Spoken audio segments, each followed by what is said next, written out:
Bienvenidos al Teatro de la Innovación, ese que podemos encontrar en la mayor parte de las organizaciones, post-its por todas las paredes, workshops de innovación, procesos, proyectos innovadores de todo tipo. Y al final, ¿qué es lo que ocurre? Casi siempre lo mismo, nada. Nos produce frustración la gran cantidad de ideas buenísimas que hay en la mayor parte de las empresas y que al final se quedan en eso, en nada, no generan un impacto real. Según la UNESCO, más de 2.000 millones de dólares son invertidos todos los años en proyectos innovadores. Y al mismo tiempo, McKinsey nos dice en alguno de sus informes que solamente un 6% de los líderes están satisfechos con lo que obtienen de esta inversión en innovación. Pero no se trata solamente de los líderes, se trata también de los equipos, de las personas. Los equipos que se dedican a la innovación y las personas que más empujan en las organizaciones a hacer las cosas son normalmente los que más se frustran, porque al final ven que lo que tratan de hacer pues se queda en eso, en nada. Mi propósito es ayudar a la humanidad a evolucionar. Y pocas cosas hay más humanas que las organizaciones, porque están hechas de personas. Y por eso he venido hoy aquí a contaros cómo terminar con el teatro de la innovación, cómo generar impacto real. No se trata solamente de una cuestión de pérdida de recursos, de tiempo, de dinero y, por supuesto, de personas que se van y abandonan nuestras organizaciones. Se trata de supervivencia. Porque la tecnología que nos rodea a todos genera una disrupción. Tenemos tecnologías a día de hoy de todo tipo. Literalmente todos podemos acceder a tecnologías que hace unos años habrían parecido ciencia ficción. Inteligencia artificial, impresión en 3D, robótica y muchas otras. Y lo que tenemos que entender es que entre la tecnología y esa disrupción que ocurre hay algo. Y se llama abundancia, porque la tecnología viene a generar abundancia. Estamos viviendo una era de abundancia. Hace unos años, si queríamos aprender sobre cualquier tema, pues teníamos que comprar un libro, preguntarle a alguien que supiese. A día de hoy no, ya no hay excusas. Todos tenemos al alcance de nuestra mano, en la palma de nuestra mano literalmente, dispositivos conectados a Internet que nos permiten poder aprender sobre cualquier tema en cualquier momento y en cualquier lugar. Tenemos una abundancia de datos. También tenemos una abundancia de talento, porque en el pasado las organizaciones solo contaban con las personas que estaban más próximas. A día de hoy, pues gracias a Internet y las comunicaciones, podemos contactar con personas en todo el mundo, podemos contratarlas, podemos colaborar con ellos. Por definición, y esto pasa en todas las organizaciones, hay mucho más talento fuera que dentro. También tenemos una abundancia de energía, porque hasta hace poco tiempo la mayor parte de la energía que consumíamos venía por parte de residuos fósiles, es decir, quemando petróleo y derivados. ¿Y qué ocurre? Que ahora la tecnología nos permite hacerlo de otra manera diferente. Nos permite conectar con fuentes de energía renovable y con la energía más abundante que podemos imaginar, que es el sol, y tener energía en nuestros hogares de manera limpia. De hecho, empezamos a generar energía en nuestros hogares. La edad de piedra no se terminó porque se terminasen las piedras. Se terminó porque vino algo mejor. Y la edad de las tecnologías fósiles, de las energías fósiles asociadas a este tipo de tecnologías, tampoco va a terminar porque se termine el petróleo, porque está viniendo algo mejor. Y toda esta abundancia nos genera, ahora sí, disrupción en todos los modelos, en los modelos de negocio. Hay modelos de negocio como el de Kodak, antiguo, que estaban basados en la escasez. Vendían rollos de fotografías, de 24 o 36 fotografías, y por eso entran en bancarrota. Y al mismo tiempo llega un momento en el que hay empresas como Instagram que son compradas por 1.000 millones de dólares por Facebook, con 13 empleados solamente. ¿Por qué? Porque tenían un modelo de negocio basado en la abundancia. Cuantas más fotografías existan, cuantas más fotografías hagamos, más negocio tiene Instagram. Y también hay disrupción en los modelos organizativos, porque las organizaciones antes se centraban en gestionar el poco talento que tenían, con modelos estrictos, rígidos, jerárquicos. Y a día de hoy, las organizaciones, para acceder a ese talento que hay fuera, pues necesitan ser fluidas, planas, mucho más dinámicas, ágiles. Y por último, y esto es solamente un ejemplo más, disrupción en los modelos de producción. Porque cada día más los consumidores, la sociedad, somos conscientes de que el planeta está dañándose, de que lo estamos dañando, de que tenemos que hacer las cosas de otra manera. Y precisamente por eso, a día de hoy, cada vez más las personas, los consumidores, piden y exigen que todo se produzca de un modo sostenible. Esta disrupción obliga a las organizaciones a transformarse, a moverse hacia adelante. Y Arquímedes nos decía, dame una palanca y un punto de apoyo y será capaz de mover el mundo. Pues bueno, nuestra palanca para mover y para transformar nuestras organizaciones es la innovación. ¿Qué ocurre? Que esa innovación, cuando la utilizamos, ya lo veíamos antes, ¿no? Tiene problemas, no siempre genera impacto, y es que hay varios retos que tenemos que conocer y que, por supuesto, gestionar. El primero de ellos, siempre que intentamos innovar en una organización establecida, el sistema inmunitario de la organización ataca, siempre. Y seguramente si trabajáis en alguna empresa, que seguro que sí, lo habréis vivido. Esto fue lo que le ocurrió a Kodak.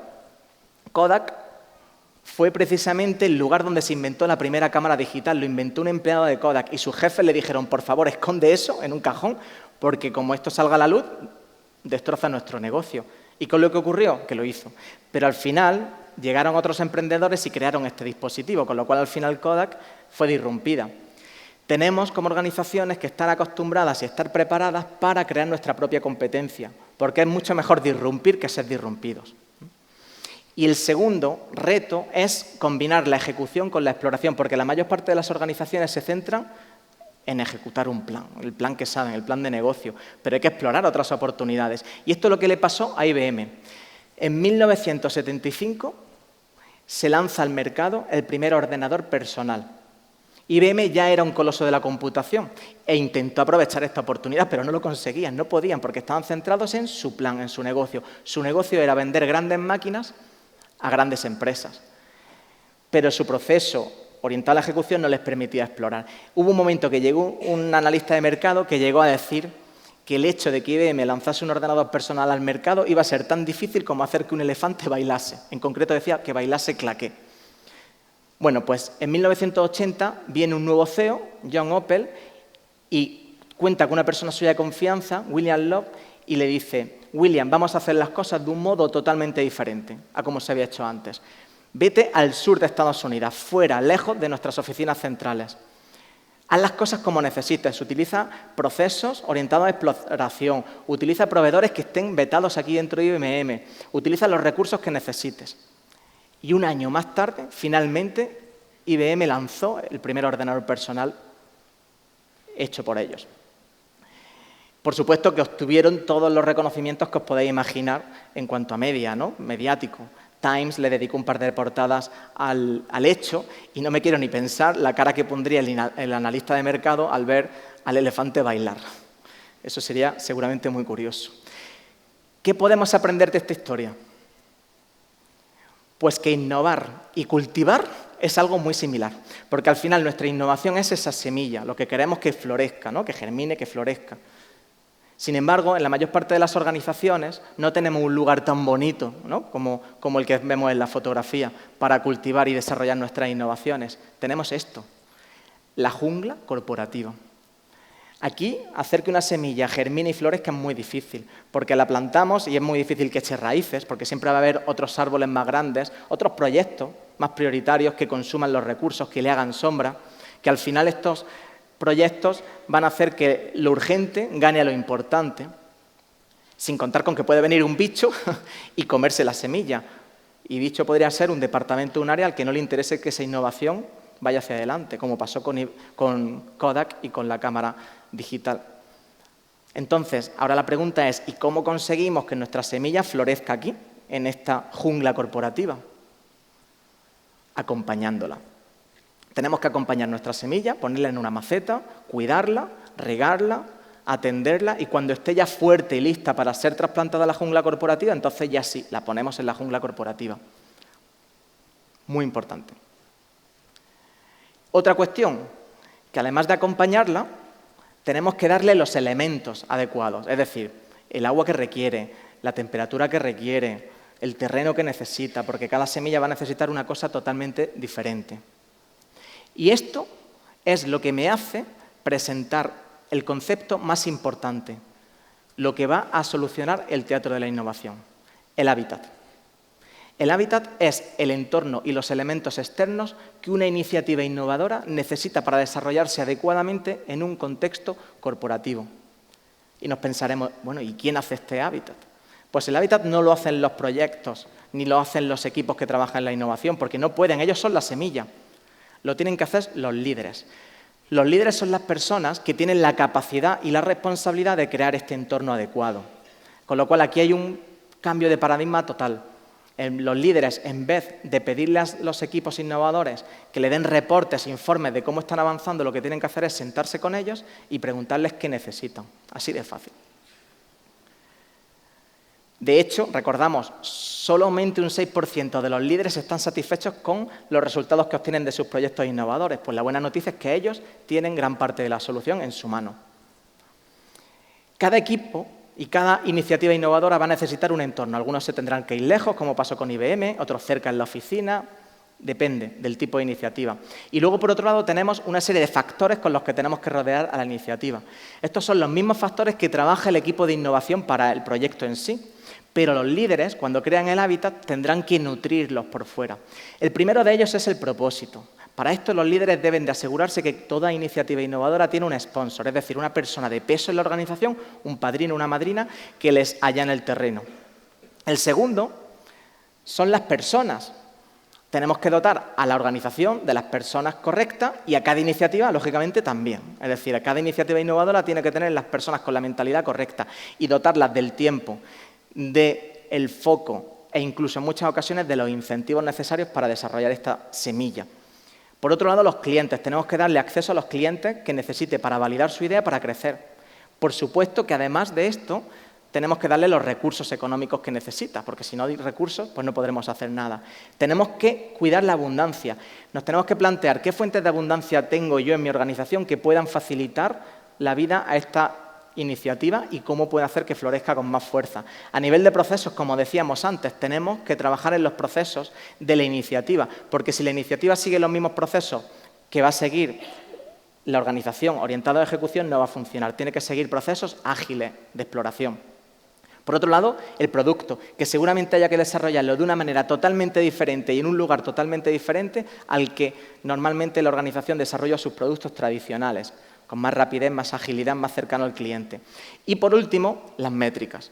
Las métricas, como el resto de ejes, los van a tener que trabajar tanto el equipo de innovación como, por otro lado, también los líderes con el hábitat. Imaginémonos por un momento un producto en una fase muy inicial, que está empezando, pues a lo mejor el equipo lo está haciendo bien, está midiendo lo que importa, que es pues, las opiniones de los clientes, bueno, qué satisfacción tienen, etc. Ahora bien, si vienen los líderes y nos piden ratio de crecimiento, retorno de la inversión, que no son las métricas que hay que medir en esa etapa, pues el hábitat no va a acompañar. Al final el hábitat puede que desvíe el equipo y que termine marchitando esa semilla.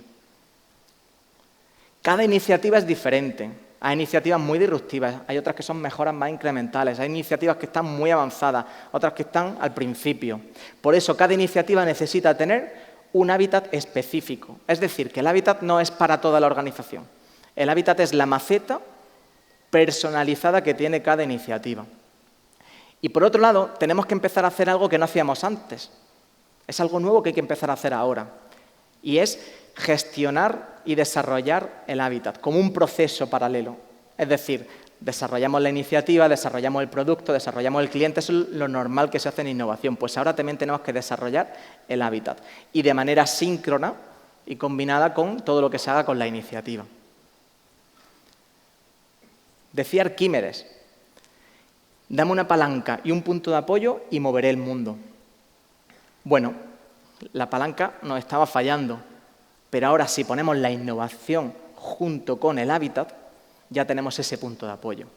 El punto de apoyo es el hábitat. Y con el hábitat podremos mover nuestra palanca de la innovación con la fuerza que necesitemos para transformar nuestra organización, para mover el mundo.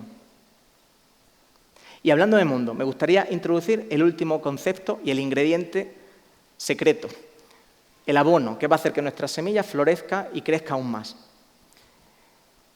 Y es que en el mundo estamos viviendo a día de hoy una paradoja. Por un lado tenemos más innovación que nunca, más tecnología que nunca jamás en la historia de la humanidad. Y al mismo tiempo estamos enfrentando una gran cantidad de retos, tanto globales como locales, que no pueden seguir. Tenemos que actuar como individuos y también como organizaciones, como empresas. Necesitamos mejores empresas. Ahora bien, la buena noticia es que, como siempre dice Peter Diamandis, los mayores retos de la humanidad son al mismo tiempo las mayores oportunidades de negocio. Y como nos dice la propia revista de Harvard Business Review, las empresas que están orientadas a propósito, que tratan de hacer un bien en el mundo, además de hacer negocio, tienen un 10% más de beneficios y retienen en un 90% más a sus empleados. Por eso esta es una grandísima oportunidad. Hay empresas orientadas a propósito de todo tipo. Google, su propósito es organizar toda la información que exista en el mundo y por eso tenemos acceso universal a la información. Pero no solamente grandes empresas como Google, empresas como EcoAlf, una empresa de ropa cuyo propósito es detener la contaminación de los océanos de plástico. Y lo que hacen es que colaboran con pescadores que recogen las botellas de plástico, recogen el plástico, residuos de todo tipo de los océanos y ellos crean prendas hechas al 100% de materiales reciclados. Cuerva, una compañía eléctrica cuyo propósito es energía abierta para transformar el mundo. Cuerva piensa que algún día la energía será gratuita y accesible a todos. Y por eso están trabajando en proyectos muy avanzados, conectando con la fuente de abundancia, que es la energía, para realmente transformar el mundo. Y por último, cómo no, TED, lo que nos une todos hoy aquí. El propósito de TED es expandir ideas que merezcan la pena. Y por eso estoy hoy aquí, porque creo que tengo una idea que merece la pena ser contada. Creo que hay que pasar de la mentalidad de la innovación a la mentalidad del impacto. Y para eso no podemos dejar a nuestra innovación huérfana, tenemos que rodearla del hábitat necesario.